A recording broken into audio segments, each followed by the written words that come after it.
வணக்கம் நண்பர்களே.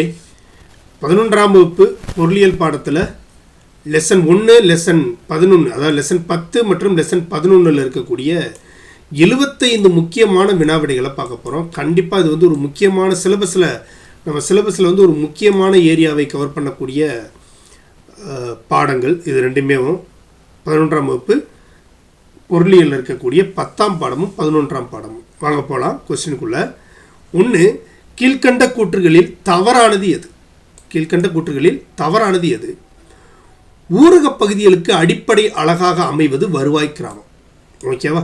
ஒரு ரூரல் ஏரியாவுடைய பேசிக் யூனிட் என்ன? அந்த வில்லேஜ் தான் என்று ஃபஸ்ட்டு கூற்று சொல்லுது. இது சரி. ஊரகப் பகுதியோட அடிப்படை அழகு எதுனா வருவாய் கிராமம். 2, 121 கோடியாக உள்ள மக்கள் தொகையில் 68.84% மக்கள்கள் ஊரகங்களில் வசிக்கின்றனர். இது 2011 டேட்டா தான் நம்ம ஸ்கூல் புக்கில் இருக்குது. 2011 டேட்டா. இந்த டேட்டா படி பார்த்தா இது சரி. இந்த டேட்டா படி என்னது? இது சரி. மொத்தம் 121 கோடி மக்கள் தொகையில் 68% பேர், கிட்டத்தட்ட 70% பேர் எங்கே இருக்கிறாங்கன்னா ஊரகத்தில் தான் வசிக்கிறாங்க.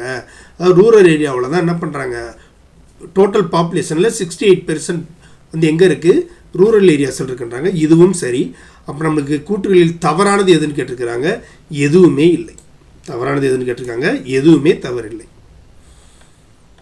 2, கூற்று வேலையின்மை என்பது தொழிலாளர்கள் வேலை செய்ய தகுதியும் விருப்பமும் இருந்தும் வேலை கிடைக்காமல் இருப்பது ஆகும். அதாவது அன்எம்ப்ளாய்மெண்ட்ன்றது என்னதுன்னா refers to the situation of the people with willingness and ability to work but is not getting employed. வேலையின்மை என்னன்னா எனக்கு வேலை செய்ய தகுதி இருக்குது, எனக்கு விருப்பம் இருக்குது, ஆனால் வேலை கிடைக்கலன்றது தான் வேலையின்மைன்றதுன்றாங்க. கூற்று சரி. காரணம் வேலையில் பருவகால வேலையின்மை, குறைவேலையுடைமை ஆகியன கிராமங்களில் நிலவுகின்றன. ஆமாம், கிராமங்களில் பார்த்தோமாக்கும் பருவகால வேலையின்மை அதிகமாக ஏற்படுகிறது. என்ன பருவகால வேலையின்மை? மழை பெய்யலாட்டி அங்கே என்ன விவசாயம் தான் அதிகமாக இருக்கும். மழை பெய்யலைன்னா என்ன நடக்காது? அங்கே வேலை இருக்காது. அப்போ ஒவ்வொரு குறிப்பிட்ட பருவகாலத்தில் மட்டும்தான் என்ன நடக்கும்? வேலை இருக்கிறதுனால அது பருவகால வேலையின்மை கிராமப்புறங்களில் என்ன பண்ணுகிறது? நடைபெறுகிறதுன்றது என்னது? சரி. அப்போ கூற்றும் காரணமும் சரியாகவே இருக்குது. அதுக்கு சரியான விளக்கமாகவும் இருக்குது. 3, 2011-12 மதிப்பீட்டின்படி ஊரகப் பகுதிகளில் சுமார் 1.5 கோடி மக்கள் ஏழைகளாகவும் வறுமைக்கோட்டிற்கு கீழவும் வசிக்கின்றனர். 2011-12 ஊரகப் பகுதியில், அதாவது கிராமப்புறத்தில் எத்தனை கோடி மக்கள் ஏழையாக இருக்கிறாங்க, வறுமை கோட்டுக்கு கீழவும் இருக்கிறாங்க என்றதான் மேட்ரு. ஓகேவா? எத்தனை பேர்னா 22 கோடி மக்கள் என்ன பண்ணுறாங்க? ஏழையாகவும் வறுமை கோட்டிற்கு கீழ் இருக்கவங்களும். 2011-12 டேட்டா படி வறுமை கோட்டிற்கு கீழ் இருக்கிறவங்க, பிலோ பாவர்ட்டி லைனில் இருக்கிறவங்க எத்தனை பேர்னா 22 கோடி பேர். 4, கூற்று ஊரக மக்களின் அதிக கடன் சுமைக்கான காரணங்கள் வறுமையும் குறைவேலையுடைமையும் குறிக்கும். ஏன் ஊரக பகுதியில் அதிக கடன் சுமை இருக்குன்னா அவங்களுக்கு இருக்கக்கூடிய வறுமையும் குறைவேலையுடைமையும் சொல்கிறாங்க. ஆமாம், அப்போ சரிதானே. ஊரக பகுதி ஏன் அதிக கடன் வாங்குறாங்கன்னா அவங்களுக்கு வறுமையும் வேலை வாய்ப்பு இல்லாதது காரணமாக இருக்குது.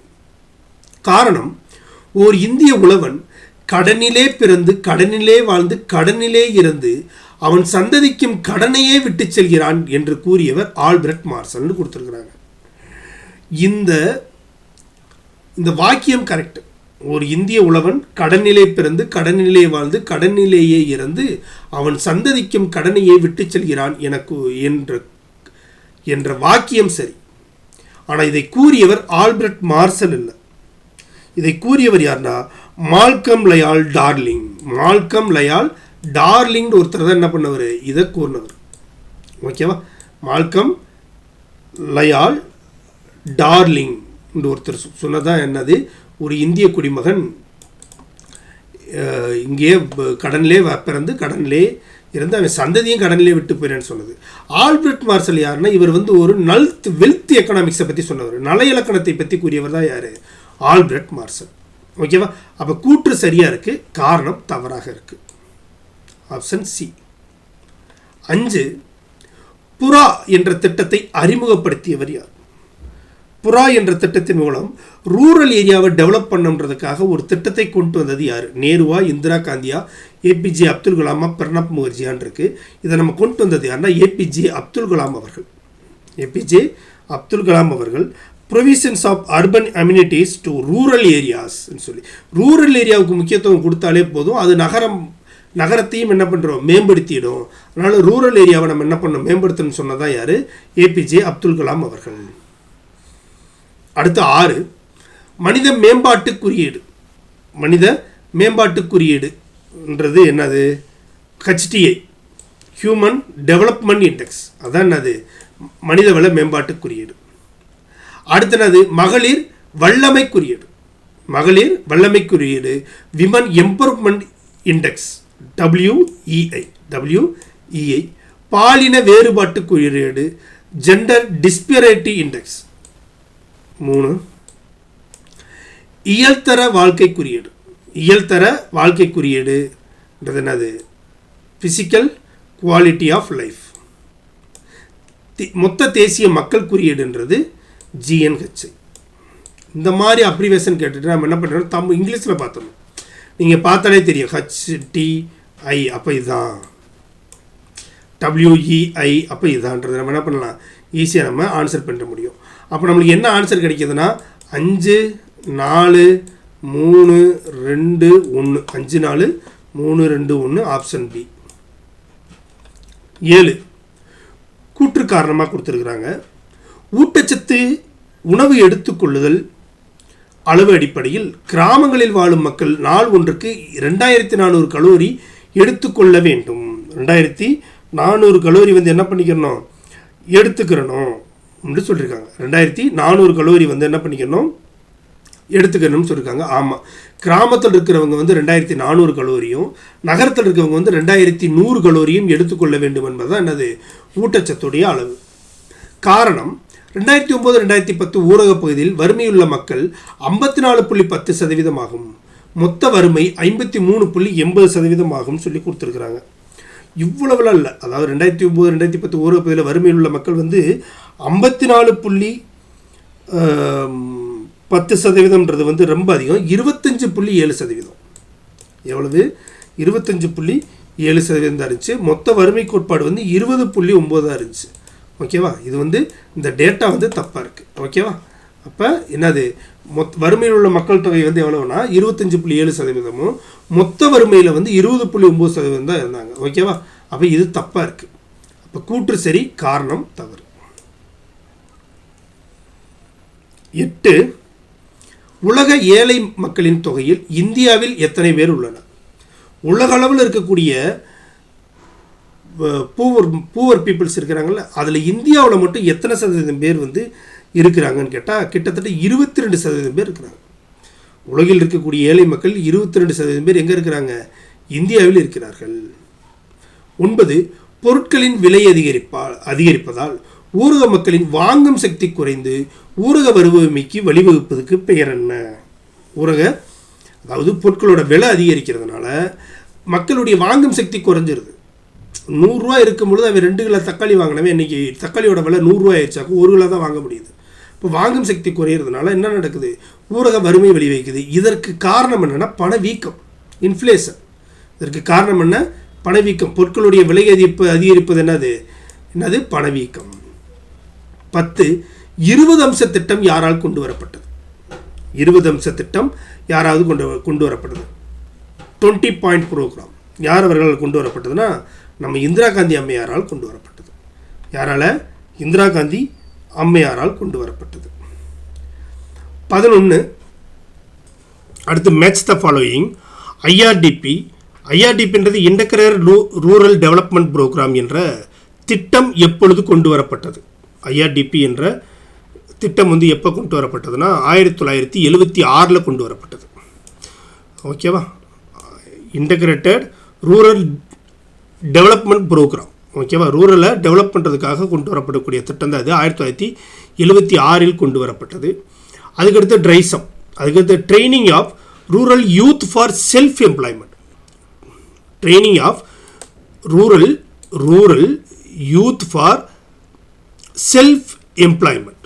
செல்ஃப் எம்ப்ளாய்மெண்ட்டுக்காக, அதாவது அங்கே இருக்கக்கூடிய இளைஞர்களுக்கான சுய வேலைவாய்ப்பு திட்டம், கிராமப்புற இளைஞர்களுக்கான சுய வேலைவாய்ப்பு திட்டம் எப்பொழுது கொண்டு வரப்பட்டதுன்னா 1979 கொண்டு வரப்பட்டது. ஓகேவா? அதுக்கடுத்து FWP, flexible working practice. Flexible working practice என்ற திட்டம் எப்போ கொண்டு வரப்பட்டதுன்னா 1980 கொண்டு வரப்பட்டது. எப்போ? 1980. ஓகேவா? அதுக்கடுத்து NREP, national rural employment program. National rural employment program, வேலைவாய்ப்பு திட்டம், கிராமப்புற வேலைவாய்ப்பு திட்டம் எப்போ கொண்டு வரப்பட்டதுன்னா FWP வந்து 1977, NREP தான் 1980. NREP தான் அது 1980. ஓகேவா? அப்போ FWP வந்து ஃப்ளெக்சிபிள் ஒர்க்கிங் ப்ராக்டிஸ் வந்து 77, நேஷனல் ரூரல் எம்ப்ளாய்மெண்ட் ப்ரோக்ராம் தான் அது 1980, வேலைவாய்ப்பு திட்டம் தான் அது 1980. அதுக்கடுத்து RLEGP, ரூரல் லேண்ட்லெஸ் எம்ப்ளாய்மெண்ட். ஆமாம், அதாவது விவசாய நிலமல்லாதவர்களுக்கான கேரண்டி ப்ரோக்ராம். ஓகேவா? நிலமில்லாதவர்களுக்கான rural landless employment guarantee programme. ஓகேவா? நிலமில்லாதவர்களுக்கான வேலை உறுதி திட்டம் 1983 கொண்டு வரப்பட்டது. இப்போ IRDP வந்து 1976, ட்ரைசம் வந்து 1979, FWP வந்து 1977, NREP வந்து 1980, RLEGPன்றது வந்து 1983. அப்போ நம்மளுக்கு என்ன கிடைக்கிது? 5, 1, 2, 3, 4. 5, 1, 2, 3, 4, ஆப்ஷன் B. 12, தேசிய உணவு பாதுகாப்பு திட்டம் கொண்டு வரப்பட்ட ஆண்டு. நேஷனல் ஃபுட் செக்யூரிட்டி ஸ்கீம் எப்போ உணவு பாதுகாப்பு திட்டம் எப்பொழுது கொண்டு வரப்பட்டதுன்னா 2013 கொண்டு வரப்பட்டது தான் அது உணவு பாதுகாப்பு திட்டம். ஓகேவா? அடுத்து JRY, ஜவஹர் ரோஜ்கர் யோஜனா. ஜவஹர் ரோஜ்கர் யோஜனா வந்து எப்போ? 1989, அப்படி நேராகவே புரிந்திருக்கு. அடுத்து MGNREGS, Mahatma Gandhi national rural employment guarantee scheme. ஓகேவா? இது எப்பொழுது? Mahatma Gandhi national rural employment guarantee scheme. ஓகேவா? கேரண்டி ஸ்கீம் எப்பொழுதுனா 2006 வேலை வாய்ப்பு உறுதி திட்டம். நம்ம இந்த 100 நாள் வேலை வாய்ப்பு திட்டம் இருக்குல்ல, அந்தது. அடுத்து BMAGSY, இது வந்து என்னென்னா வேலை வாய்ப்பு திட்டம், 100 நாள் வேலையில் மகாத்மா காந்தி நேஷனல், இதைத்தான் என்னவா மாற்றினாங்க? 100 நாள் வேலை வாய்ப்பு திட்டமாக மாற்றினாங்க, ஊரக வேலை வாய்ப்பு திட்டமாக மாற்றினாங்க. அடுத்து PMAGSY, PMA Pradhan Mantri Awas gram Yojana. Awas gram Yojana வந்து 2010. அதுக்கடுத்ததாக வந்து என்னது? ராஜீவ் ஆவாஸ் யோஜனா 2009. ராஜீவ் ஆவாஸ் யோஜனா இதெல்லாம் கிராமப்புறத்தை மேம்படுத்துவதற்காக கொண்டு வரப்பட்ட திட்டங்கள். இது எல்லாமே என்னவா இருக்குன்னா நேரடியாகவே புரிந்திருக்கு. இது என்னவா இருக்குது? நேரடியாகவே என்ன பண்ணிருக்கு? 1, 2, 3, 4 அப்படியே புரிந்திருக்கு. இப்போ ஜவஹர் ரோஜ்கர் யோஜனா வந்து 1989, Mahatma Gandhi national rural employment guarantee scheme வந்து 2006, பிரதான் மந்திரி ஆவாஸ் கிராம் யோஜனா வந்து 2010, ராஜீவ் ஆவாஸ் யோஜனா வந்து 2009. 14 கூற்று காரணமாக கொடுத்துருக்குறாங்க. 2016 நிலவரப்படி இந்தியாவின் மொத்த வேலை வாய்ப்பின்மை 8.5% கொடுத்துருக்குறாங்க. மொத்த வேலை வாய்ப்பின்மை எவ்வளவா? 8.5% கொடுத்துருக்குறாங்க. அதுக்கடுத்து காரணம் ஊரக வேலையின்மை என்பது 7.8% மற்றும் நகர்ப்புற வேலையின்மை வந்து 9.7% இருந்தது என்று கொடுத்துருக்குறாங்க. ஓகேவா? 2016 படி இந்தியாவுடைய மொத்த வேலை வாய்ப்பின்மை வந்து என்னவா இருந்துச்சுன்னு கேட்டமாக்கும் 8.5% தான் இருந்துச்சு. சரி, மொத்த வேலை வாய்ப்பின்மை 8.5%. சரி, ஊரக வேலையின்மை என்னவா இருந்துச்சு? 7.8 இருந்துச்சா அப்படின்னு கேட்டால் இது சரி, 7.8 தான் இருந்துச்சு. நகர்ப்புற வேலையின்மை 9.7% கொடுத்துருக்காங்க. இதுதான் தப்பாக இருக்குது. இதுதான் என்னவா இருக்குது? தப்பாக இருக்குது. இது 5.8 தான் இருந்துச்சு. எத்தனை தான் இருந்துச்சு? 5.8% தான் நகர்ப்புறத்தில் வேலை வாய்ப்பின்மை இருந்துச்சு. ஆனால் அங்கே 9.7 கொடுத்துருக்குறாங்க. அப்போ காரணம் தப்பாக இருக்குது. அப்போ கூற்று சரி, காரணம் தவறு. Option C. 15 பணிக்கான படிப்பு என்ற ஆய்விற்காக பொருளாதாரத்திற்கான நோபல் பரிசினை பகிர்ந்து கொண்டவர்களில் அல்லாதவர் யார்? அல்லாதவர் யாருன்னு கேட்டிருக்கிறாங்க. ஓகேவா, இதில் யார் பணிக்கான படிப்புன்றதுக்கு வந்து என்ன பண்ணுறது, இது படிக்காதவங்க. Who is not one of the professor who share the economic Nobel prize the job study என்றதுக்காக பெறாது யாருன்னா 3 பேர் வந்து பணிக்கான படிப்பு என்ற ஆய்விற்காக நோபல் பரிசு வாங்கினாங்க. அதில் ஒருத்தர் பீட்டர், இன்னொருத்தர் வந்து டேலி மான்ஸ்டன், அடுத்து வந்து கிறிஸ்டோபர் பிசாரிட்டிஸ். அமர்த்தியா சென் அவர்கள் தான் என்ன பண்ணல, இந்த குழுவில் வராதவர். 16 கூற்று, ஊரக பகுதிகளில் மறைமுக வேலையின்மை 20% 30% இருந்தது என்று காணப்படுகிறதுன்றாங்க. காரணம், அவர்கள் சராசரியாக ஆண்டுக்கு 84 நாட்கள் வேலையின்றி இருந்தனர்ன்றாங்க. ஊரக பகுதியில் மறைமுக வேலையின்மை, இந்த வார்த்தை தான் ரொம்ப முக்கியமானது. ஊரக பகுதியில் வந்து மறைமுக வேலையின்மை டிஸ்கஸ்டு அன்எம்ப்ளாய்மெண்ட் வந்து 20% 30% வரை இருந்துச்சுன்றது சரி. அவர்கள் சராசரியாக 84 நாட்களில் 138 நாட்கள் என்ன பண்ணாங்க, வேலை இல்லாமல் இருந்தார்கள். அப்போ இதுதான் சரி. அப்போ இங்கே காரணம் வந்து தவறாக இருக்குது. அப்போ கூற்று சரி, காரணம் தவறு. 17 குறு சிறு நடுத்தர நிறுவனங்களின் வளர்ச்சி கூடம் எம்எஸ்எம்இ எந்த ஆண்டு நிறுவப்பட்டது? சிறு குறு நடுத்தர நிறுவனங்களுக்கான வளர்ச்சி கூட்டம் வந்து எந்த ஆண்டு நடைபெற்றது? வளர்ச்சி கூட்டம் வந்து எந்த ஆண்டு நடைபெற்றது? 2006 நடந்துச்சு. 2006. 18 சரியானதை தேர்ந்தெடு. இந்தியாவில் 2015 ஆண்டு சமூக பொருளாதார சாதி ரீதியான கணக்கெடுப்பின்படி 73% மக்கள் ஊரக பகுதியில் வசிக்கின்றனர் கொடுத்துருக்குறாங்க. இது சரி. 68.80% 84% வந்து எப்போனா 2011.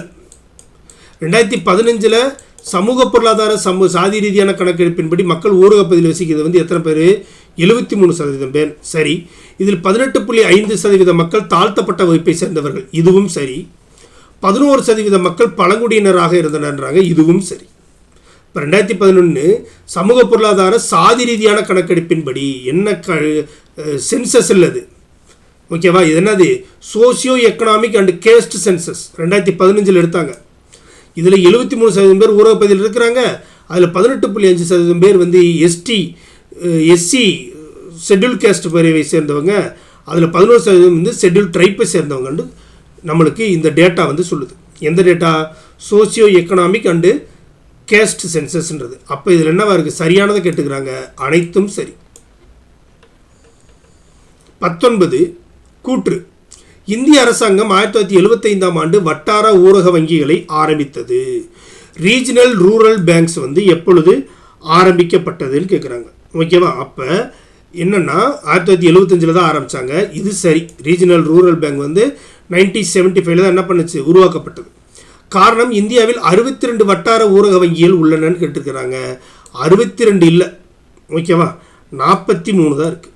எத்தனை தான் இருக்குது? 43 ரீஜனல் ரூரல் பேங்க்ஸ் தான் இருக்குது. அப்போ என்னவா இருக்குது? காரணம் தவறாக இருக்குது. அப்போ கூற்று சரியாக இருக்குது, காரணம் தவறு. ஆப்ஷன் சி, கூற்று சரி, காரணம் தவறு. அடுத்து 20 சரியானதை தேர்ந்தெடு. ஓகேவா? சுய உதவிக்குழு என்பது ஒரே மாதிரியான சமூக பொருளாதார பின்னணி கொண்ட 20 பெண்கள், சராசரியாக 11 பேர், 20 பெண்கள் கொண்ட தன்னிச்சையான அமைப்பாகும்னு சொல்கிறாங்க. ஓகேவா? இந்த செல்ஃப் ஹெல்ப் குரூப்ஸ் வந்து 20 பெண்கள் வந்து இருப்பாங்க. அதில் சராசரியாக 11 பேர் இருப்பாங்கன்னு சொல்லி நம்மளுக்கு கொடுத்துருக்கு. 20 பெண்கள்லாம் இருக்க மாட்டாங்க. 10லேருந்து 25 வரை இருப்பாங்க. இதுதான் அது சராசரி. 10லேருந்து 25 வரை. அதிகபட்சம், குறைந்தபட்சம் 10, அதிகபட்சம் எத்தனை?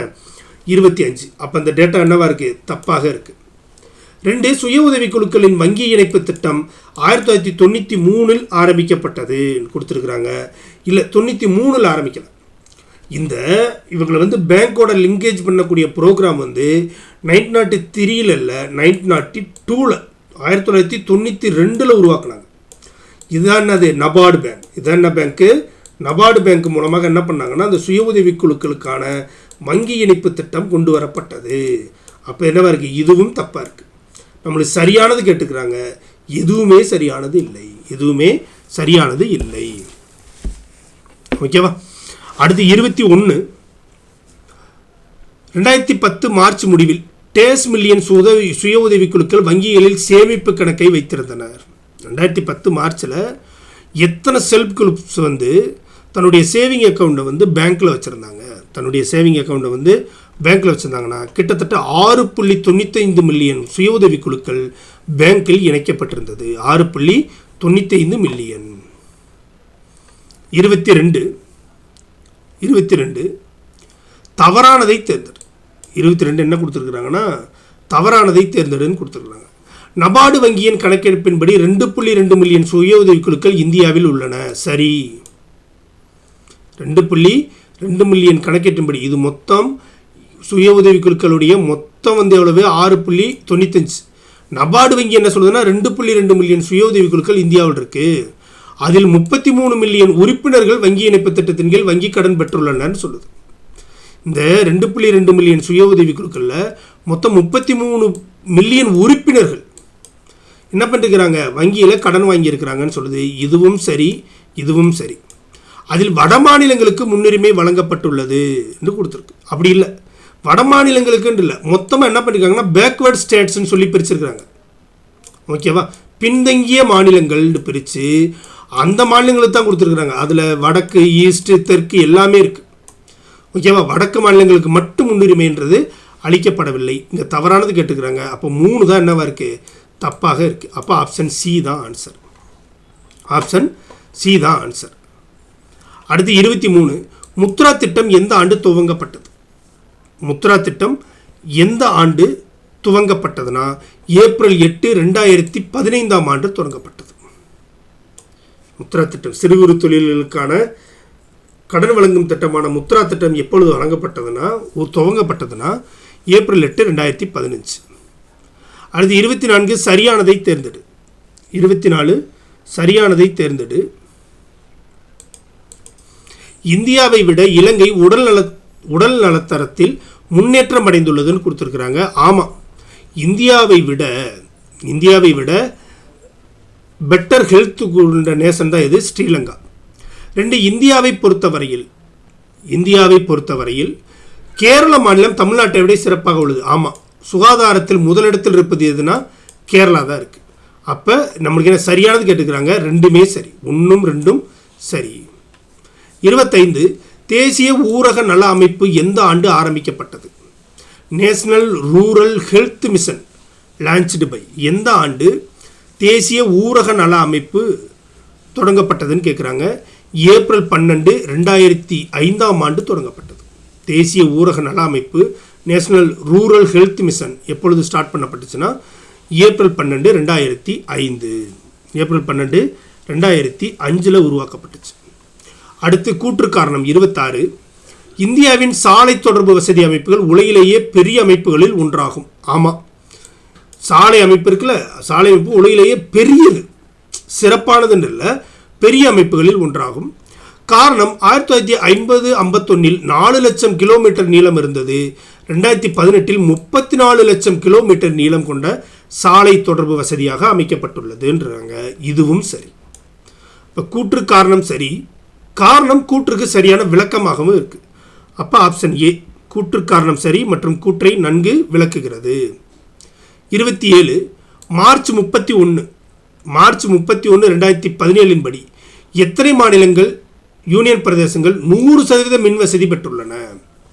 2017 மார்ச் 31 படி 20 மாநிலங்கள் மட்டும்தான், அது 20 மாநிலங்களும் அனைத்து யூனியன் பிரதேசங்களும் 100% மின் வசதியை பெற்றுள்ளன. ஓகேவா? 20 மாநிலங்கள் தான். ஓகேவா? யூனியன் பிரதேசமில் 20 மாநிலங்கள் மட்டும்தான் என்ன பண்ணிருக்கு? 100% மின் வசதியை பெற்றிருக்கு. எப்போ? 2017 மார்ச் 31 வரை. அடுத்து 28 கில்பர்ட் ஸ்டேட்லர் ஆய்வு செய்த கிராமங்களில் அல்லாதவை அவை. ஓகேவா? ஸ்லேட்டர் கிராமங்களே சொல்லுவாங்க இவர் ஆய்வு செஞ்ச கிராமங்களை. இவர் ஒரு குறிப்பிட்ட கிராமங்களில் ஆய்வு செய்து அங்கே இருக்கக்கூடிய ஆய்வறிக்கையை வெளியிட்டார். இந்த கில்பர்ட் ஸ்லேட்டர்ன்றவர் எந்தெந்த ஊர்னா வடமலைபுரம், கங்கை கொண்டான், பாலக்குறிச்சியெல்லாம் அவர் என்ன பண்ணார்? ஆய்வு செய்தார். இவர் ஆய்வு செய்யாத கிராமம் எதுனா வல்லம் கிராமம். 29 தேவைக்கு அதிகமாக வேலையில் ஈடுபடும் மக்களின் நிலைமை என்ன? தேவைக்கு அதிகமாக, அதாவது 5 பேர் செய்ய வேண்டிய இடத்துல 10 பேர் வேலை செய்கிறாங்கன்னு வச்சுக்கேன், அந்த வேலை வாய்ப்பின்மையை நம்ம என்ன சொல்கிறோம்னா அதைத்தான் என்ன சொல்கிறோம்? நம்ம மறைமுக வேலைவாய்ப்பின்மைன்னு சொல்கிறோம். அதான் என்ன சொல்கிறோம்? மறைமுக வேலையின்மை, தேவைக்கு அதிகமாக வேலையில் ஈடுபடக்கூடிய மக்களை. 30, இந்தியாவில் உள்ள ஊரக குடும்பங்களில் கடனாளிகளின் பங்கு எவ்வளவு? ஊரகத்தில் இருக்கக்கூடிய குடும்பங்கள் இருக்குல்ல, அதில் கடனாளிகள் எத்தனை பேர்னா கிட்டத்தட்ட 4ல் 3 பேர் ஊரக பகுதியில் என்னவா இருக்கிறாங்க? கடனாளியாக இருக்கிறாங்க. 4ல் 3 பேர் என்னவா இருக்காங்க? கடனாளியாக இருக்கிறாங்க. 31, இந்தியாவில் ஊரக கடனுக்கு காரணமாக கருதப்படும். ஏன் 4ல் 3 பேர் ஊரக பகுதியில் கடன்காரங்களாக இருக்கிறாங்க? அதற்கான காரணம் என்னென்னா அங்கே இருக்கக்கூடிய ஏழ்மை, பாவர்ட்டி. ஓகேவா? 32, உழைப்பின் இயல்பு சரியாக உணரப்பட்டு உபயோகப்படுத்தப்பட்டால் உணவு உடல் வரை உதவுவதைப் போல உழைப்பு உயர்வான திறமையை வளர்த்திட உதவும் என கூறியவர் யார்? அதாவது ஒரு உழைப்பு இருக்குல்ல, அந்த உழைப்பை சரியாக உணர்ந்து அதை உபயோகப்படுத்தி நம்ம பண்ணமாக்கும். எப்படி உணவு நம்ம உடலுக்கு உதவுது, அதுபோல் நம்ம உழைப்பு உயர்வுக்கு உதவும் என கூறியவர் யாருன்னா ஜேசி குமரப்பா. 33, ஓகேவா? 33, சரியானதை தேர்ந்தெடு. 33, சரியானதை தேர்ந்தெடுன்னு கொடுத்துருக்காங்க. தமிழ்நாடு பூகோள ரீதியாக 11வது பெரிய மாநிலமாகும். சரி, நம்மளோட நிலப்பரப்பு அடிப்படையில் தமிழ்நாடு இந்தியாவில் என்னது 11வது பெரிய மாநிலம். மக்கள் தொகை அடிப்படையில் 4வது பெரிய மாநிலம்னு கொடுத்துருக்குறாங்க. இல்லை, 6வது பெரிய மாநிலம். மக்கள் தொகை அடிப்படையில் எத்தனை ரேங்கில் இருக்கோம்? 6வது இடத்துல இருக்கிறோம். அப்போ இது தப்பாக இருக்குது. ஜிடிபியில் 2வது பெரிய மாநிலம். சரி, ஜிடிபியில் கிராஸ் டொமஸ்டிக் ப்ராடக்டை பொறுத்தளவுக்கு நம்ம எவ்வளோ இருக்கோம்? 2வது இடத்துல இருக்கிறோம். அதே மாதிரி பெர் கேபிட்டா இன்கமான தலா வருமானம், அதே மாதிரி எஃப்டிஐ நேரடி வெளிநாட்டு முதலீடு, தொழில்துறை உற்பத்தி ஆகியவற்றில் நம்ம 3வது இடத்துல இருக்கிறோம். இதுவும் சரி. பெர் கேபிட்டா இன்கம்லேயும் நம்ம 3வது இடத்துல இருக்கிறோம். வெளிநாட்டு முதலீடை ஈர்ப்பதிலும் நம்ம 3வது இடத்துல இருக்கிறோம். தொழில்துறை மூலமாக உற்பத்தி செய்வதிலும் நம்ம 3வது இடத்துல இருக்கிறோம். அப்போ இதுவும் சரி. இங்கே என்ன கேட்டுக்கிறாங்க? சரியானதை தேர்ந்தெடுன்னு கேட்டுக்கிறாங்க. 1 சரி, 3 சரி, 4 சரி, 2 மட்டும் தவறு. 1, 3, 4 சரி, 2 தவறு. ஓகேவா? இதுதான் பி, ஆப்ஷன் பி. 34, நிதி ஆயோக் அறிக்கையின்படி சுகாதார குறியீட்டில் தமிழ்நாட்டின் இடம் என்ன? ஒவ்வொரு ஆண்டும் என்ன பண்ணுறாங்கன்னா ஹெல்த் இண்டெக்ஸ்ன்னு சொல்லி ஒரு இண்டெக்ஸ் வெளியிடுறது நம்ம நிதி ஆயோக். அதன்படி தமிழ்நாடு எத்தனாவது இடத்துல இருக்குன்னா 3ஆம் இடத்தில் இருக்குது. சுகாதார குறியீட்டின்படி தமிழ்நாடு எத்தனாம் இடத்துல இருக்குது? 3வது இடத்தில் இருக்கிறது. எத்தனை இடத்துல? 3வது இடத்துல. 35, கூற்று தொழிற்சாலைகளின் எண்ணிக்கையில் 17% பங்களிப்புடன் முதலிடம் தமிழ்நாடு வைக்கிறது. தொழிற்சாலை அடிப்படையில், மொத்த தொழிற்சாலையோட அடிப்படையில் 17% எங்கே தான் இருக்குது? தமிழ்நாட்டில் தான் இருக்குது. இது சரி. காரணம், தொழில்துறையில் உள்ள வேலைவாய்ப்பில் 21% பங்களிப்பு கொடுத்துருக்குறாங்க. 21% நாம் பங்களிப்பதாக கொடுக்குறாங்க. இல்லை, 21% இல்லை, 15% நம்ம என்ன பண்ணுறோம்? பங்களிப்பு கொடுக்குறோம். இந்திய அளவில் தொழில்துறை உற்பத்தி, தொழில்துறை வேலைவாய்ப்பில் நம்ம எத்தனை சதவீதம் கொடுக்குறோம்? 15%. 17% தொழிற்சாலை வச்சுருக்கிறோம். நம்ம அதில் வேலைவாய்ப்பு எத்தனை விதத்துக்கு கொடுக்குறோம்னா 15% கொடுத்துருக்குறோம். அப்போ என்னவா இருக்குது? காரணம் தவறாக இருக்குது. இப்போ கூற்று சரி, காரணம் தவறாகும். 36, குறு சிறு நடுத்தர நிறுவனங்களுக்கான முதலீட்டு திட்டங்களில் தமிழகம் எத்தனாம் இடம் வகிக்கிறது? நம்ம இந்த micro and small and medium நிறுவனங்கள் இருக்காங்கல்ல, இவங்களுக்கு முதலீட்டு திட்டத்தில் நம்ம எத்தனாவது இடம்னா முதலிடத்தில் இருக்கிறோம். நம்ம எத்தனாவது இடத்துல இருக்கிறோம்? முதலிடத்தில் இருக்கிறோம். 37, தமிழகத்தில் பச்சிளங்குழந்தையுடைய இறப்பு விகிதம். தமிழகத்தில் பச்சிளம் குழந்தையுடைய இறப்பு விகிதம் என்ன கொடுக்குறாங்கன்னா 14 ஆகும்ன்றாங்க. ஆமாம், 1000 பேர்த்துக்கு 14 குழந்தைகள் என்ன பண்ணுது? இறக்குதுன்னு சொல்கிறாங்க. இது சரி. 5 வயதுக்கு உட்பட்ட குழந்தை இறப்பு விதம் 2014 21 இருந்து 2015 20 குறைந்துள்ளதுன்றாங்க. இதுவும் சரி. 2014 5 வயதுக்கு உட்பட்ட, இது பிறக்கும் பொழுது, ஓகேவா, பிறக்கும்போது பிறக்குது 1000க்கு 14 பேர். இதில் 5 வயதுக்கு உட்பட்ட குழந்தை இறப்பு விகிதத்தில் 2014 21 இருந்துட்டு 2015 என்ன இருக்குது 20 குறைந்துள்ளதுன்றாங்க. இப்போ இதுவும் என்னது சரியாக இருக்குது. நம்மளுக்கு கேட்டது தவறானது கேட்டுருக்குறாங்க, ரெண்டுமே சரி. அப்போ என்னது எதுவுமே இல்லை, எதுவுமே தவறில்லை.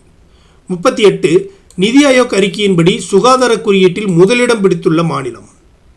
நிதி ஆயோக் அறிக்கையின்படி என்னது முதலிடம் இருக்குது கேரளா, 2ஆம் இடம் இருக்குது பஞ்சாப், 3ஆம் இடத்துல இருக்குது தமிழ்நாடு. ஓகேவா. 39 இந்திய மாநிலங்களுக்கிடையே தமிழ்நாடு மக்கள் தொகையில் 6% கொண்டுள்ளது. மொத்த இந்திய மக்களுக்கு இடையே பார்த்தோம் மக்கள் தொகையில் 6% வந்து தமிழ்நாடு கொண்டுள்ளதுன்னு கொடுத்துருக்குறாங்க. சரியானது. அதாவது நீர்வளத்தில் இங்கே தப்பாக இருக்குது, இல்லைன்னு போட்டிருக்கு. நீர்வளத்தில் 3%, நிலப்பரப்பில் 4% உள்ளதுன்னு கொடுத்துருக்குறாங்க. இந்திய மாநிலங்களுக்கிடையே உள்ள மக்கள் தொகையில் 6% கொண்டுள்ளது தமிழ்நாடு. சரியானது. அதே போல் நீர்வளத்தில் நம்ம 3% கொஞ்சிருக்கிறோம், நிலப்பரப்பளவில் நம்ம 4% பெற்றிருக்கிறோம். இதுவும் சரி.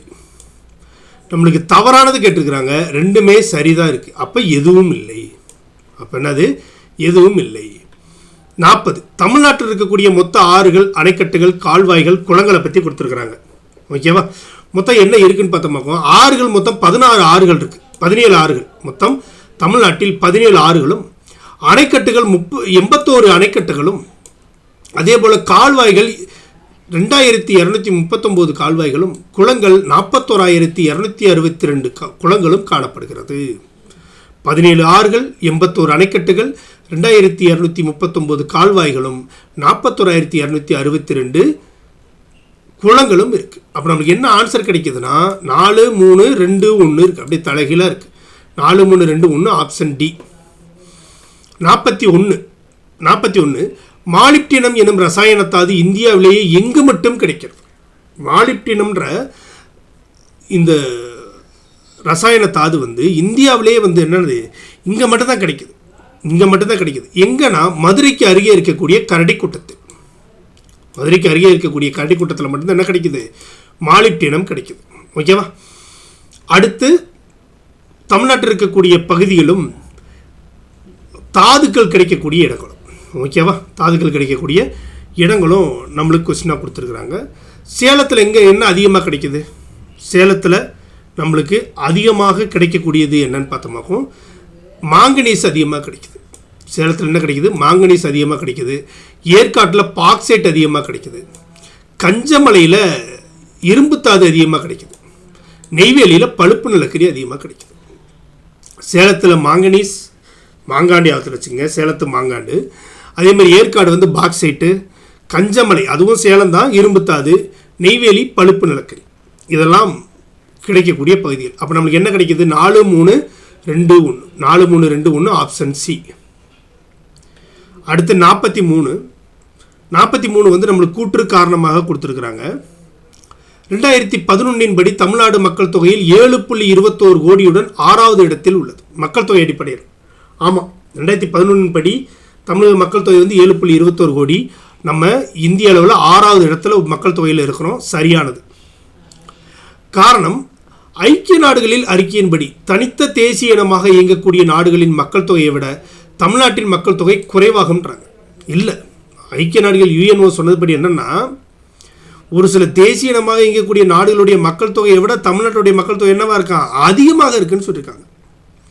நீங்கள் இங்கிலாந்து, கனடா போன்ற நாடுகளை விட தமிழ்நாட்டுடைய மக்கள் தொகை என்னவா இருக்குது, அதிகமாக இருக்குது. அப்போ இது என்னவா இருக்குது, தவறாக இருக்குது. அப்போ கூற்று சரி, காரணம் தவறு. கூற்று சரி, காரணம் தவறு. 44 2001 மக்கள் தொகை அடர்த்தி 480ஆகவும் 2011 555ஆகவும் உள்ளது. ஆமாம், தமிழ்நாட்டுடைய மக்கள் தொகை அடர்த்தி என்னவா இருக்குன்னா 2001 வந்து 480 இருந்துச்சு, 2011 555ஆக இருக்குது. சரி. தமிழ்நாடு மக்கள் தொகை அடர்த்தியில் 12வது இடத்தில் உள்ளது. இதுவும் சரி. நம்ம மக்கள் தொகை அடர்த்தியில் தேசிய அளவில் 12வது இடத்துல இருக்கிறோம். அதே போல் தேசிய சராசரி வந்து 2001 எவ்வளோன்னா 384ன்னு கொடுத்துருக்குறாங்க.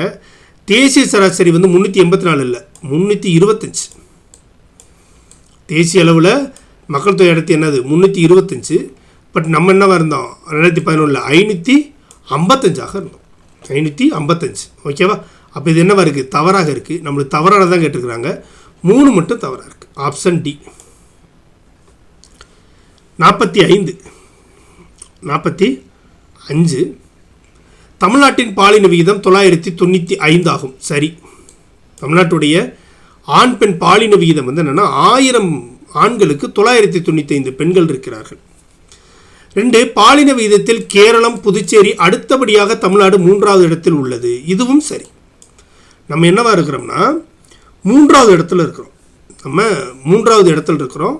முதல் இடத்துல கேரளமும், 2ஆம் இடத்துல புதுச்சேரியும், 3ஆம் இடத்துல தமிழ்நாடும் இருக்குது.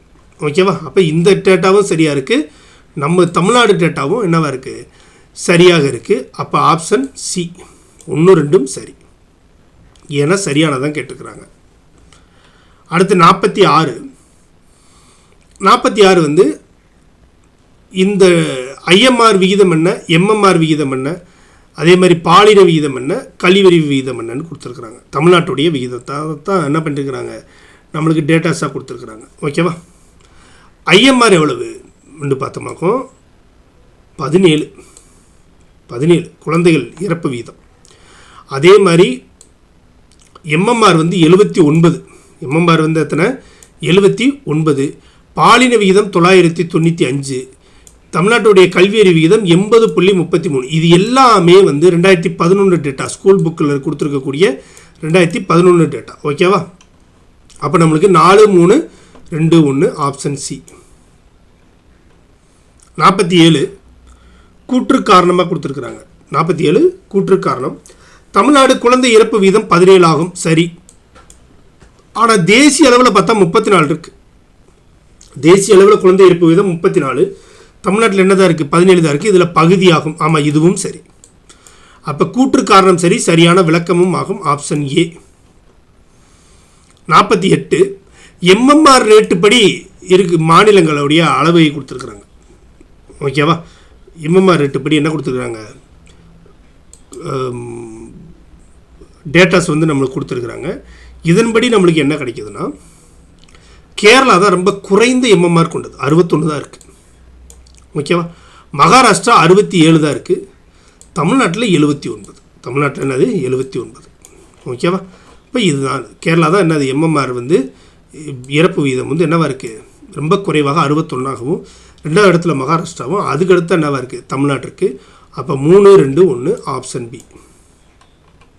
49 கூற்று காரணம் தான். 2016-17 நிதியாண்டில் மாநில மொத்த உள்நாட்டு உற்பத்தியானது $2.7 பில்லியன். $2.7 பில்லியன் என்று சொல்கிறாங்க. சரி. காரணம் பூடான் நாட்டின் மொத்த உள்நாட்டு உற்பத்திக்கு சமமாகன்றாங்க. இல்லை, பூடானுடைய மொத்த உள்நாட்டு உற்பத்தி என்பது மிகவும் குறைவு. மிகவும் என்னது குறைவு. நம்ம தமிழ்நாட்டு அளவு கூட இல்லை.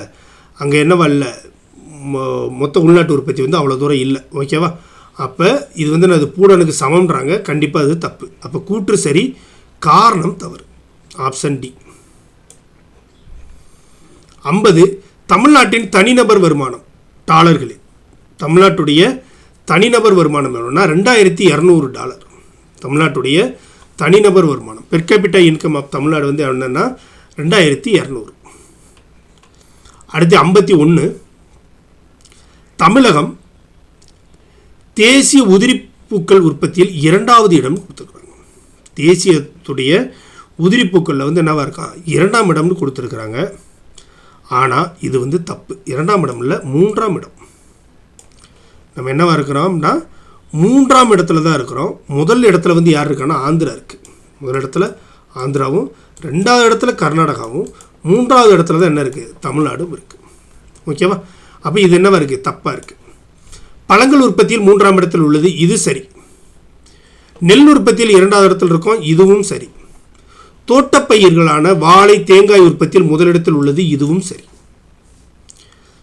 அப்போ தேசிய உதிரிப்பூக்கள் உற்பத்தியில் தேசிய அளவில் நம்ம 3ஆம் இடமும், பழங்கள் உற்பத்தியிலையும் 3ஆம் இடமும், நெல் உற்பத்தியில் 2ஆம் இடமும், தோட்டப்பயிர்களான தோட்டப்பயிர் மற்றும் வாழை தேங்காய் உற்பத்தியில் நம்ம முதலிடத்தில் இருக்கிறோம்.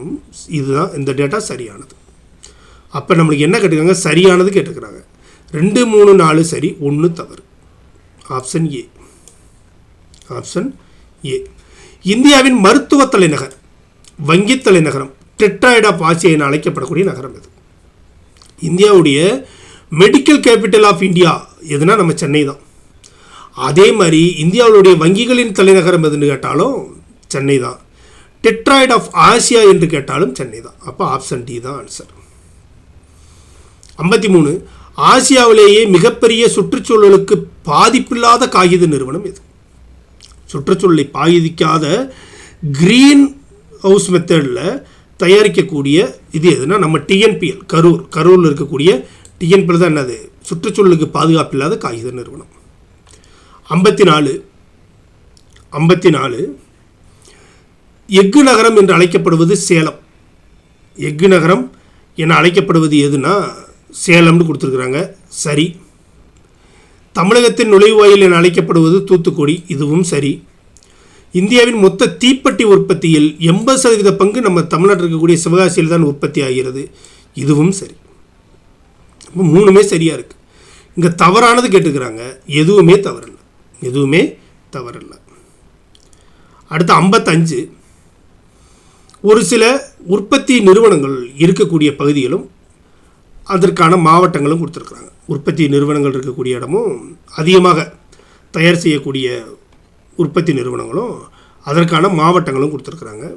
ராஜபாளையத்தில் அதிகமாக என்ன இருக்குன்னா காட்டன் சர்ஜிக்கல் ப்ராடக்ட், பருத்தி அறுவை சிகிச்சை பொருட்கள் இருக்குல்ல, பருத்தியின் மூலமாக செய்யக்கூடிய அங்கே அதிகமாக இருக்குன்னா ராஜபாளையத்தில் இருக்குது.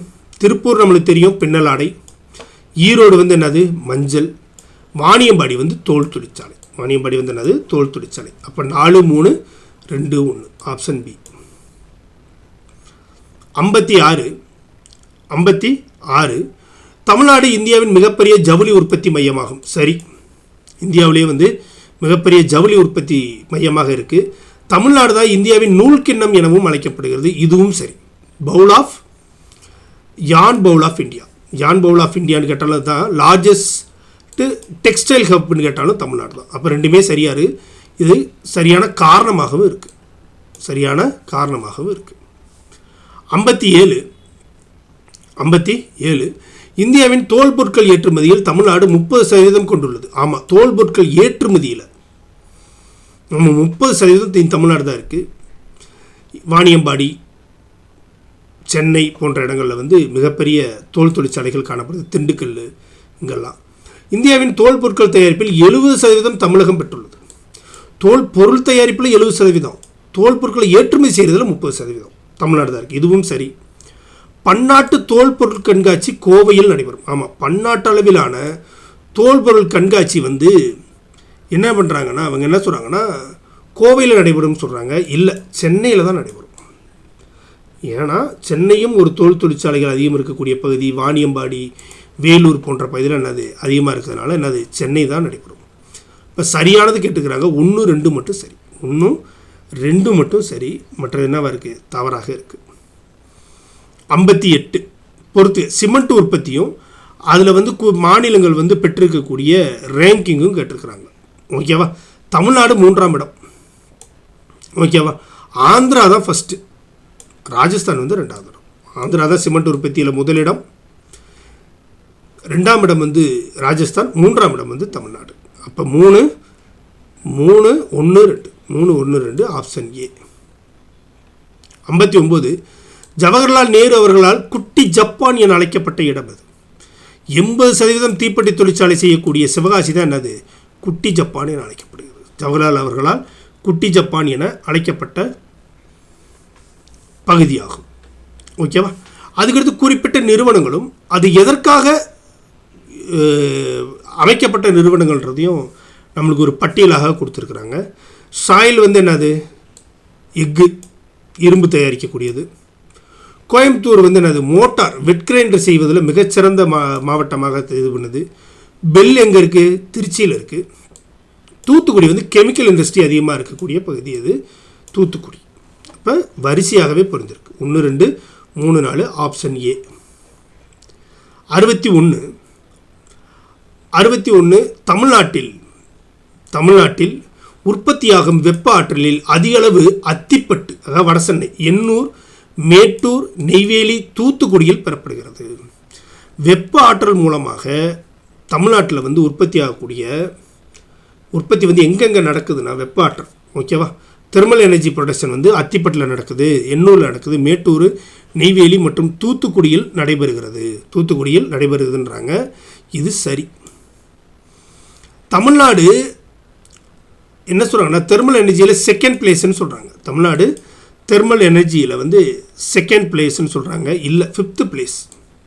நம்ம வந்து தெர்மல் எனர்ஜியில் எத்தனாவது இடத்துல இருக்கோம்னா 5வது இடத்தில் இருக்கிறோம். அப்போ இது தப்பாக இருக்குது. இங்கே சரியானது கேட்டுக்கிறாங்க, 1 மட்டும் சரி. 62 உயர்கல்விக்கான மொத்த சேர்க்கை வீதத்தில் தமிழ்நாடு எத்தனையாவது இடம்? கிராஸ் என்ரோல்மெண்ட் ரேஷியோ இருக்குல்ல, இதில் வந்து தமிழ்நாடு வந்து எத்தனாவது இடத்துல இருக்குன்னா முதல் இடத்துல இருக்குது. கிட்டத்தட்ட 55% நெருங்கி கொண்டிருக்கிறோம். 55% நம்ம என்ன பண்ணிகிட்டு இருக்கோம், நெருங்கிட்டு இருக்கோம். இந்திய அளவில் மொத்த சராசரினா வெறும் 25% தான் இருக்குது. 63 இந்தியாவில் இணையத்தின் பயன்பாட்டின் டேஸ் மாநிலம் முதலிடத்தில் உள்ளது. இன்டர்நெட் யூசஸ் இருக்குல்ல, அதில் வந்து எந்த மாநிலம் முதலிடத்தில் இருக்குன்னா மகாராஷ்டிரா தான் முதலிடத்தில் இருக்குது. மகாராஷ்டிரா தான் என்னவா இருக்குது, முதலிடத்தில் இருக்குது. நம்ம 2ஆம் இடத்தில் இருக்கிறோம். 64 கூற்று மாநிலத்தில் 30 தேசிய நெடுஞ்சாலைகள் 5036 கிலோமீட்டர் தொலைவினை இணைக்கிறதுன்றாங்க. மாநில அளவில் 30 தேசிய நெடுஞ்சாலைகள் இருக்குது சொல்கிறாங்க. 30 தேசிய தமிழ்நாட்டில் மொத்தம் 48 தேசிய நெடுஞ்சாலைகள் இருக்குது. மொத்தம் எத்தனை இருக்குது? 48 தேசிய நெடுஞ்சாலைகள் 6805 கிலோமீட்டர் தொலைவினை இணைக்கிறது. 6805 கிலோமீட்டர் தொலைவினை என்ன பண்ணுது, இணைக்கிறது. காரணம், சாலை போக்குவரத்தில் நாட்டிலேயே தமிழ்நாடு முதலிடத்தில் உள்ளதுன்னு கொடுத்துருக்குறாங்க. இல்லை, 2ஆம் இடத்தில் இருக்குது. ஃபஸ்ட்டு வந்து எதுனா கர்நாடகா தான் என்னவா இருக்குது, முதலிடத்தில் இருக்குது.